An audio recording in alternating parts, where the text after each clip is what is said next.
Welcome back to my channel. ఈరోజు నేను cauliflower beans కూర చేస్తున్నాను.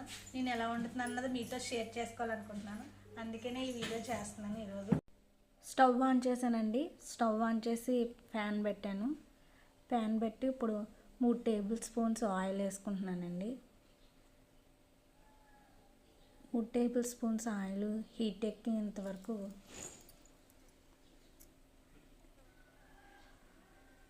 ఆయిల్ హీట్ ఎక్కిన తర్వాత అందులో 1 స్పూను జీలకర్ర వేసానండి. తర్వాత ఆల్రెడీ తరిగి పెట్టుకున్న ఉల్లిపాయ ముక్కలు, 2 పచ్చిమిరకాయలు, కరివేపాకు అందులో వేసానండి. అవి బాగా ఎర్రగా వేయేంత వరకు, బ్రౌన్ కలర్ వచ్చేంత వరకు బాగా వేపాలండి. నేను బ్రౌన్ కలర్ వచ్చేంత వరకు బాగా వేపానండి.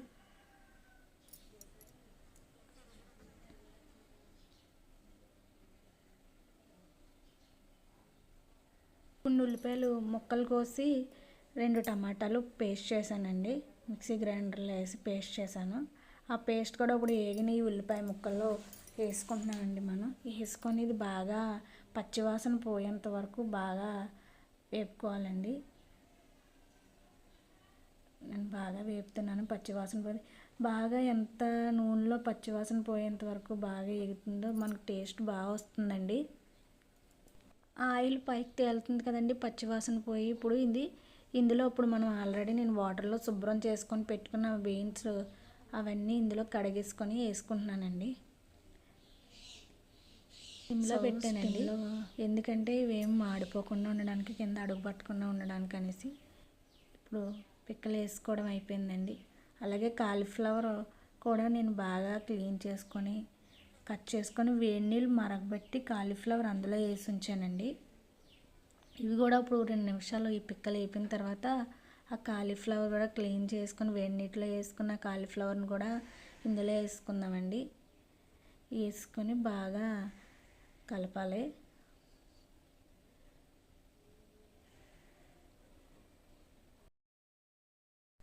కాలీఫ్లవర్ వేసుకున్న తర్వాత ఇప్పుడు మనం వేసుకున్న బీన్స్కి కాలీఫ్లవర్కి ఈ మసాలా ముద్ద అంతా బాగా పట్టేలాగా బాగా కలుపుకోవాలండి. అది బాగా మిక్స్ చేసుకుంటే ఈ ఎన్నెళ్ళకి బాగా పడుతుంది. అప్పుడు అందులోనే ఒక 2 స్పూన్లు మన టేస్ట్కి తగ్గట్టు, ఎంత కారం తింటానంటే అంత మన టేస్ట్కి తగ్గట్టు నేనైతే 3 స్పూన్లు కారం వేసానండి. కారం వేస్తున్నాను. తర్వాత సాల్ట్, మన టేస్ట్కి తగ్గట్టు సాల్ట్ నేను ఒక 2 స్పూన్లు సాల్ట్ వేసానండి. కావాలితే తర్వాత సరిపోతే వేసుకుందామని. ఇప్పుడు ఇందులోని ఒక చిటికెడు ధనియాల పౌడర్ వేసానండి టేస్ట్ కోసమని. నేను గరం మసాలాలు అవి అంత ఎక్కువ వాడనండి. వాడితే జీలకర్ర పొడి కానీ ధనియాల పొడి అలాంటివి వాడుతూ ఉంటాను. ధనియాల పౌడర్ వేసాను. ఇప్పుడు ఇదంతా మనం బాగా మిక్స్ చేసుకుందాము. మిక్స్ చేసుకొని ఒక 2-3 మినిట్స్ అలా ఉడకనిద్దామండి.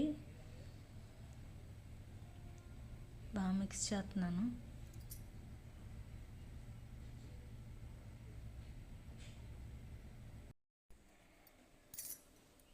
బాగా కలిపానండి అటు ఇటును.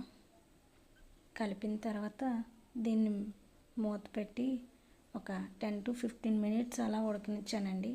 ఒక 10 మినిట్స్ అప్పుడప్పుడు మధ్య మధ్యలో మూత తీస్తూ కలుపుతూ ఉండాలండి, లేకపోతే అడుగు పెట్టేస్తూ ఉంటుంది. అందుకనేసి నేను మధ్య మధ్యలో మూత తీస్తూ కలుపుతూ ఉన్నాను. ఒక 10 మినిట్స్ అలా మగ్గనిచ్చానండి. తర్వాత మనకి గ్రేవీ కావాలి ఇలా ఫ్రైలా ఉండాలి అనుకుంటే ఇంకా ఒక 10-15 మినిట్స్ ఎక్స్ట్రా ఉంచితే ఇలా ఫ్రై టైప్లో ఉంటుందండి. లేదు కొంచెం గ్రేవీ కావాలి అని అనుకుంటే కనుక కొన్ని వాటర్ వేసుకోవాలండి. నాకు గ్రేవీ కావాలండి, అందుకని కొంచెం వాటర్ పోసాను ఇందులోని. ఇప్పుడు దీన్ని బాగా మిక్స్ చేశానండి. మిక్స్ చేసి దీన్ని మూత పెట్టి ఉంచానండి. మూత పెట్టి ఉంచి దాంట్లో కొత్తిమీర చల్లాను కొంచెం. దీన్ని ఒక 10 నిమిషాలు దగ్గరికి అయ్యేంత వరకు, అందులో ఉన్న వాటర్ అంతా దగ్గరికి అయిపోయేంత వరకు ఉడకనిచ్చానండి. ఇది దగ్గరికి అయిపోయిందండి. ఇప్పుడు ఇంకా నాకు ఇది గ్రేవీ ఇంత గ్రేవీ చాలండి, అందుకని ఇంకా స్టవ్ ఆఫ్ చేసేస్తున్నాను. రెడీ అయిపోయిందండి కూర. రెడీ అయిపోయిందండి తినడానికి కాలీఫ్లవర్ బీన్స్ కూర. ఇది చపాతీలోకి అన్నంలోకి చాలా బాగుంటుందండి. మీరు ట్రై చేయండి. ట్రై చేసి ఎలా వచ్చిందో కామెంట్ బాక్స్లో నాకు కామెంట్